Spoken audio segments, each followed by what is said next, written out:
The time of guitar gear as a form of investment is over. Hey, what's up, dudes and dudettes? Brad the Guitologist here. This is something that's been on my mind for a little while, and I'm not really sure how to formulate all my thoughts on this subject in a cohesive way, so forgive me if I ramble just a little bit, but the time of guitar gear as a form of investment is officially over in my mind.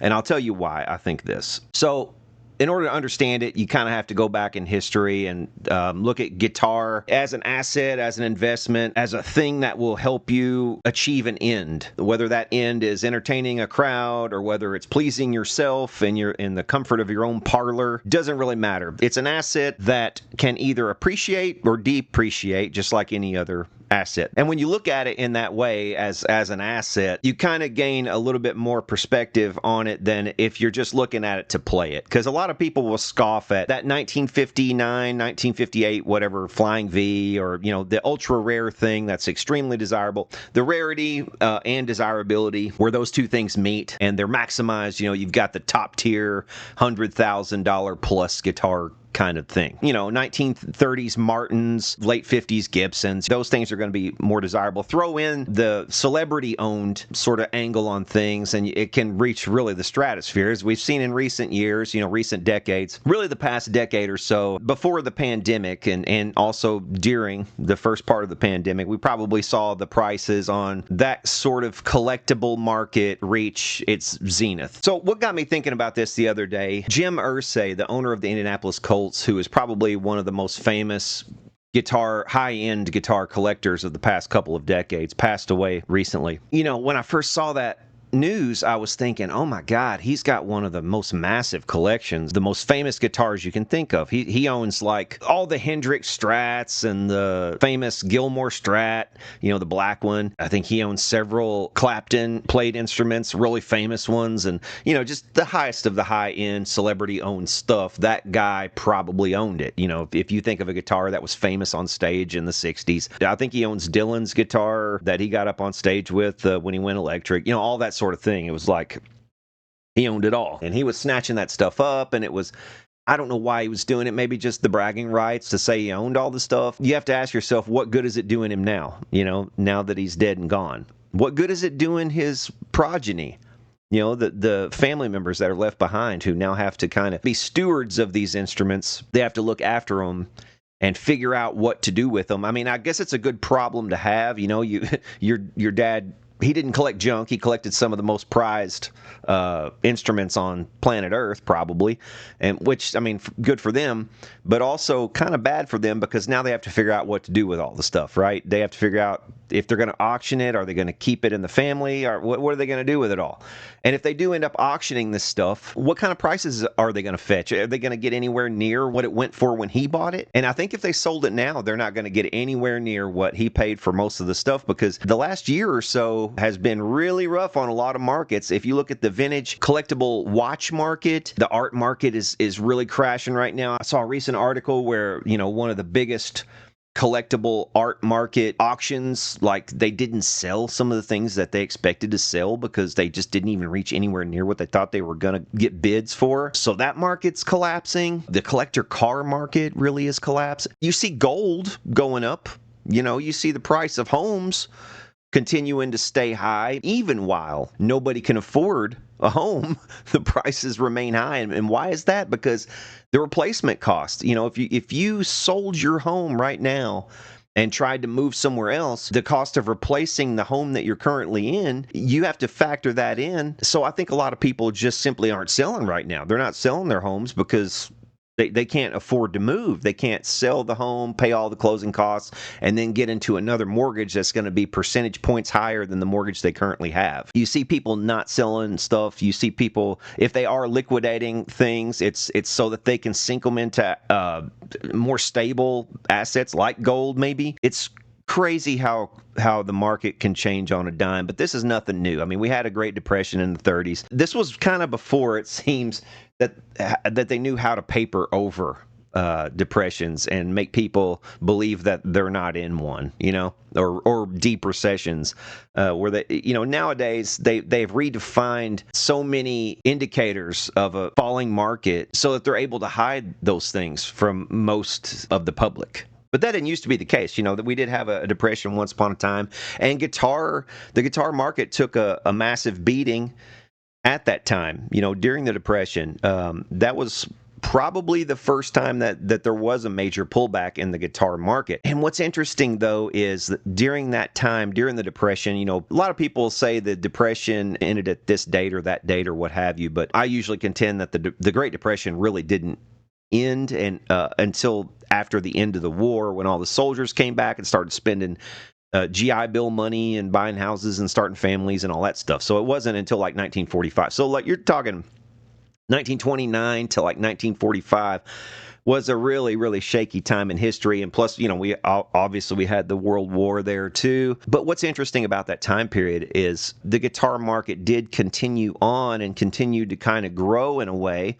Even though there was a pullback, there were innovations that continued to draw new buyers into the guitar market. The pursuit of loudness really is what was going on in the 30s. You had the big band situation where guitarists were trying to be heard over a bunch of trombones and trumpets and really loud brass.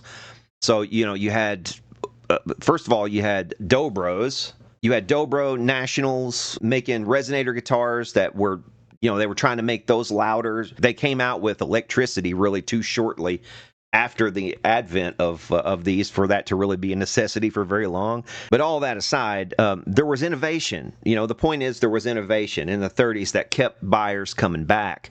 You had particularly with the 1936 NAMM show, there was a sudden flood of new tech into the guitar market. You had all these electrical instruments coming in from, Gibson. They introduced electrical instruments, Epiphone, Supro, who wasn't yet part of Valco, but they were putting things out into the market that were electrified instruments. You had Rickenbacker, of course, and so there was this flood of new tech that was coming in that was exciting. Even though people didn't have a lot of money to spend on discretionary things, there was a reason for them to aspire to get something new all of a sudden, right?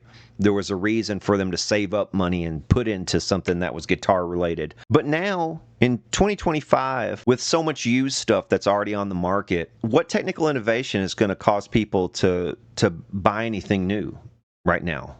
I mean, what is there? What's left to do that isn't just going to be going backwards? And the reason I say that, because I'm somebody who repairs things. I repair amplifiers, and so that's on the tech side. I repair guitars also. And what I see from most of the innovations that are occurring now, there are innovations that are useful, but most of the innovations are going backwards. It's taking the thing that once would have been very repairable and would have had a really long life expectancy into the generations, Now, with the new tech that's going into all these things, whether it's Bluetooth or connectability to your devices and all this stuff, all this computer-esque kind of ecosystem, plus with the advent of like surface mount components in amplifiers, guitar, and even guitars now, things are so small that to find somebody who is capable of even repairing that stuff is difficult. And when you do find somebody who's capable, it's often impossible to find documentation on the stuff enough so that they can repair it. Companies are much more reluctant to give out documentation, even to qualified technicians, to repair this stuff. I've been working on an amplifier for the last little bit for my friend, and it's an acoustic amplifier, and it's all surface mount components. It's got all of these chips in there, and you're looking at it, you're trying to trace out things, in the normal fashion, and try to figure out how this thing has shit the bed, and you can't figure it out without documentation from the company. So the company has to be forthcoming with that, and also it has to be worth it. Like the value of the item has to be worth the time involved to try to figure out what's wrong with it. We see this problem in vehicles. We've had a mass exodus, according to some people, in the car market of technicians, of mechanics who are capable of repairing the new cars and also willing to even learn to try, because they will spend so much time trying to learn learned to troubleshoot and to fix some of these new automobiles and with some of the new tech that they've crammed into these things, that the minute they figure one model of car out, the company has completely changed that model, and in comes the new model, and everything is now different. So it's not worth it. It's not worth it for technicians anymore. And this is the way that manufacturers want it. And my question is, are we prepared for a future where in the guitar market, where manufacturers are able to put out stuff that's not repairable anymore, and it's expected that this stuff will just be simply thrown away at some point in the not too distant future? You know, going back to the stuff from the 30s, I watched a video the other day, a really good one from a channel called Not a Luthier. He had this 1930s Rickenbacker Bakelite Spanish guitar that had this really cool onboard vibrato system, you know, that was like all electric and everything. And it was in the late 30s when this thing came out. It was the height of high tech. It was the latest and greatest. They didn't sell very many of them. You know, it's extremely rare also. You know, I don't think very many people desire them necessarily today because it's a historical relic. It's not something that you would necessarily have to play. It's not the highest in desirability just because of the playability issues and the fact that it's made of Bakelite and just that sort of thing. But as a historical relic, I mean, it's extremely historically relevant. It's a really cool thing, but it has survived so long. You know, he put a lot of time and effort into fixing this thing, simply because it was so historically relevant. It was not something you just want to throw in the garbage because it's broken. You know, it's worth your time to fix it, and it still is fixable. You know, the technology is still relevant today. It still works. You can still plug it into the wall, and the motor that's inside of it still works. You know, can that be said about Bluetooth and stuff in 20 years, maybe even 10 years? Can that still be said about USB? Are we going to still be able to you know, I remember when FireWire was a big thing. Now it's almost completely gone, and everybody that bought, you know, their FireWire recording devices and everything, they're having to stick with all of their old operating systems and their old computer systems because it's all obsolete. You know, to upgrade would mean to upgrade everything. You can't just upgrade the interface or your mixer or whatever. You have to upgrade all of it because it's just none of it would work now with the new stuff that's out.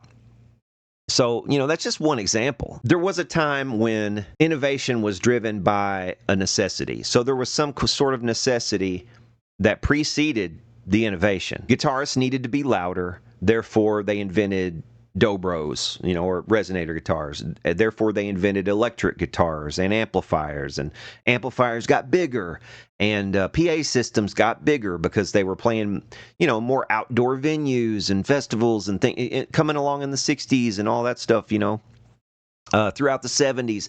You know, they had to invent these big arrays for sound support. There was a time when it seemed like concerts just simply got better in terms of sound reinforcement. And it was, you know, probably late 80s, early 90s. It's like suddenly things were changing to the point where it's like you can hear a concert. It's like I can hear everybody on stage, and they kind of had it figured out at that point. And it has continued to improve, I think, on the sound reinforcement to the point where old sound reinforcement stuff is just completely obsolete. You know, stuff from even 20 years ago in the sound reinforcement area is obsolete. That hasn't really been the case for guitars and amplifiers so much, because those you can use interchangeably no matter what kind of sound reinforcement you have, no matter what studio you're recording in. You can always take your amplifier and your guitar into that situation and make it work, right? You knew you were going to be able to plug into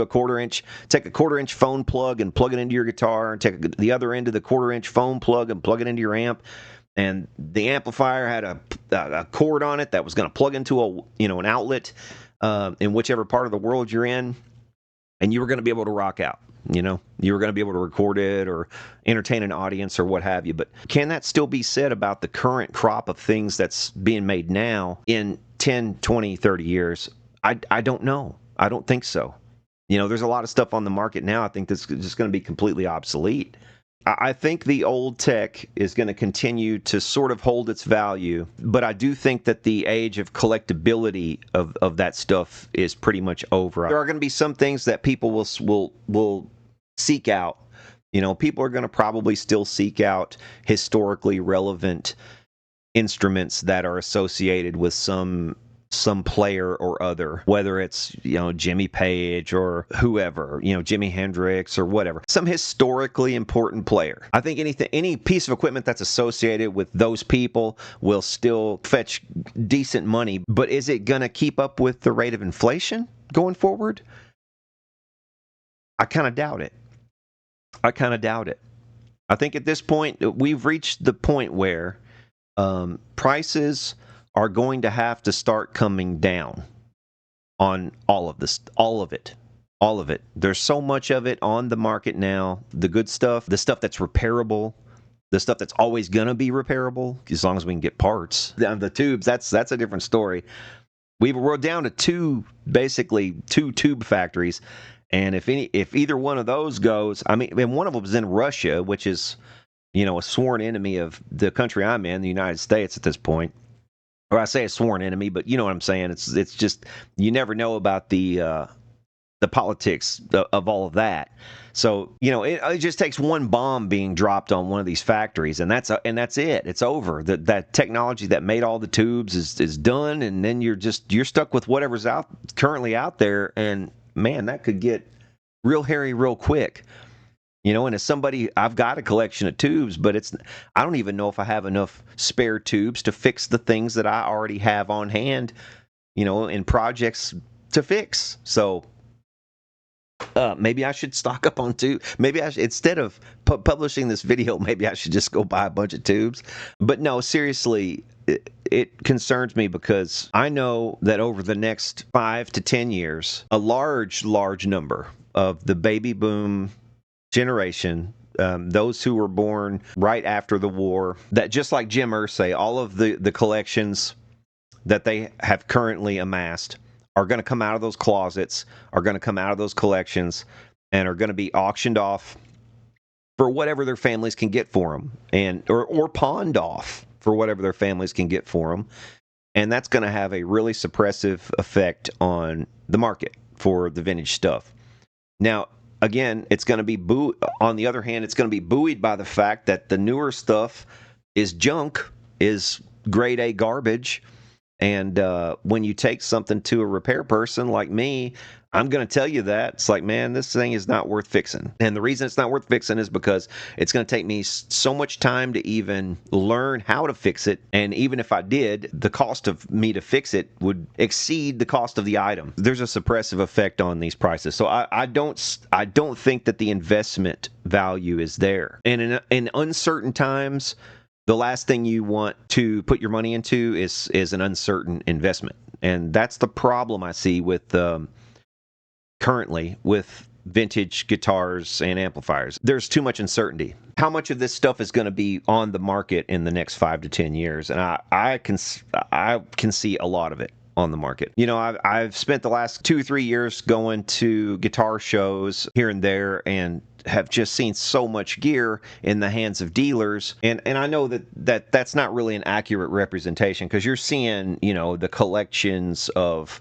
and this is not just recent collections. These are people who've been collecting for a long time, all amassing in one place with the best of their stuff. And so yeah, you're going to see a lot of that kind of stuff at that sort of show. But also I saw where the stuff was overpriced and didn't seem to be moving. So, and I see the same thing on Reverb anymore. The higher end stuff doesn't seem to be moving very well. And it really comes down to people have a lack of discretionary funds to spend on that sort of thing. The pandemic buying spree was largely a result of the fact that the government gave out a bunch of free money. And when I say free money, I mean money that we are now having to pay for. It's people don't understand that when you get free money, it's not just like, hey, windfall, I need to go spend this because it's free money. No, they're gonna get the money back in increased taxes and also in inflation because everything that you buy has gone up in price since they gave out all that free pandemic money, right? So people are looking around and they're turning their pockets inside out and saying, "Where's how am I gonna eat, let alone afford another guitar purchase?" So that's what I see coming, man. I see a lack of desirability in a lot of the newer innovations just due to longevity concerns. I see a lot of collectors who are dying off and are gonna be dying off in the next, like I said, 5 to 10 years. And it's sad to say, but it's the reality. And all those collections are going to be on the market. Things that were, off the market for, decades and decades. My friend Steve, who has a large collection of stuff. He's been collecting since the 70s, and he was out on the road with various artists and things, traveling around and doing sound for them and all that stuff, and teching for, bands or whatnot. But when he was out on the road, he would see something in a new town, and he would buy it up, and it would be cheap, because nobody wanted those tweed fenders at one point. In the 70s, people forget, in the early 70s, nobody wanted a tweed fender. That was Dad's old amp. They wanted the latest and greatest. They wanted Marshalls. They wanted the big, black stacks that they saw their current heroes playing. And those old tweeds, man, they just made it look like you were way out of date. You look like a grandpa, playing that thing. Nobody wanted that styling. No, and so I see so many of those that were painted black from that time because people were trying to cover over the tweed and make it look like it was a newer amp than it actually was, not knowing that one day, okay, the tweed is going to be hugely desirable, and you just screwed up the collector value by painting it black. But see, that's the same thing, like PAF pickups from the 50s and 60s in Gibson guitars. There were a lot of people who were ripping those out of the Gibsons in the early 70s, putting DiMarzios in there because they wanted to eke out, just a little bit more of that rock tone that they heard from all their heroes. And it made perfect sense at the time, and probably was the right decision for the time. It made the guitar and amp sound great. But now, it's like, oh shit, now I've got to go try to track down a PAF pickup to put in my old Gibson. And, a lot of that has already been done. People have already done all that work over the last couple of decades, to probably 30 years, since the 90s when things really started taking off. A lot of that work of restoring the highest of the high-end stuff has already occurred. And there's really, there's not much way to add value if you're looking to invest in guitar gear. It's like if you want to flip used guitar gear, you have to be able to put some kind of value in the thing. Like you can't just buy it and turn around and sell it. It's not that easy anymore. There was a time when you could really do that. It was pretty easy. I'd say 15 years ago, I was really doing a lot of it and made a lot of good money doing that, buying something that was coming out of a closet because of the Great Recession, the 2008 recession that kind of went on for a while. People were pulling all kinds of stuff out of their closets and selling it because they needed the cash. And that's what you're seeing a lot now too. But the problem is the stuff that's being pulled out of closets now that people need cash for, nobody wants. There aren't the buyers for it. The stuff that was coming out of closets 15 years ago, 18 years ago, kind of the Great Recession time period, a lot of it was good stuff. It's like you would see a lot of vintage stuff still coming out of closets. A lot of virgin vintage stuff still coming out of closets back then. Stuff that you could add value to, stuff that I could get and I could fix up and, maybe triple, quadruple my money or more, on something if I put the right value into it. Now I don't see it.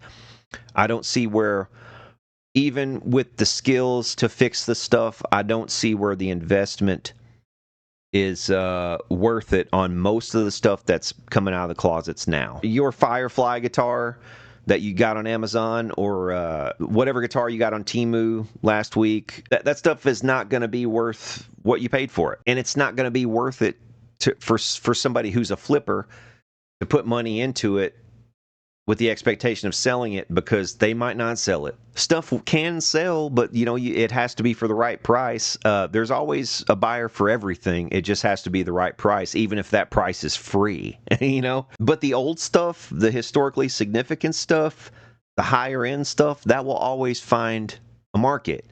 But the question is, at what level is that market going to be now? And I think we've reached the zenith of the guitar market, and at this point going forward, especially with the deaths of people like Jim Irsay who were buoying the top end of the market, you know, a guy with that much money putting it into things that he remembered from his youth, from his childhood. It's like, hey, I remember seeing that guitar on stage, and when I saw it come up for sale, I had to have it. And because I have the money for it, I can splurge on such things.